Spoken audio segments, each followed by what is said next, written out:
Pète, il n'y a pas d'épidémie, c'est une invention du gouvernement. En avril 1832, le choléra et les rumeurs se propagent dans la France de Louis-Philippe, roi des Français. Justement, le 3 avril 1832, le journal des débats analyse ces rumeurs qui parcourent l'esprit public. Elles sont de deux types. Déjà, il y a la négation même de l'existence d'une épidémie de choléra morbus.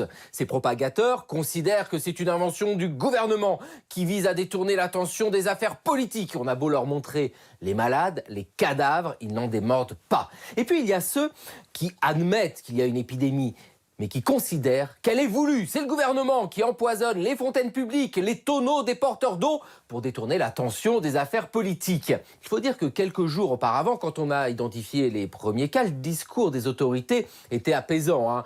Des mesures sanitaires, propreté, régime alimentaire sain et ne pas boire d'alcool fort. Diantre, mais faudrait-il boire que de l'eau? Quelle horreur!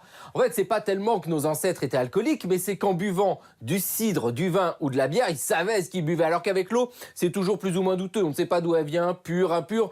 Vous savez, c'est un temps où certains puits ressemblent à des cloaques. Le préfet de police, Henri Gisquet, se fend même d'une proclamation aux habitants de Paris. Mais gardez votre calme! Alors comment expliquer cette propagation des rumeurs en 1832?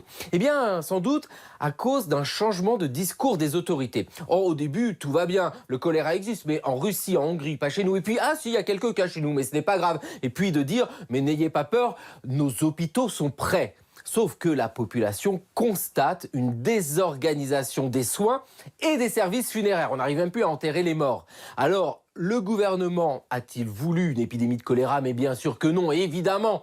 D'ailleurs, vous dire qu'en 1832, une des victimes les plus célèbres du choléra est Casimir Perier, qui est chef du gouvernement.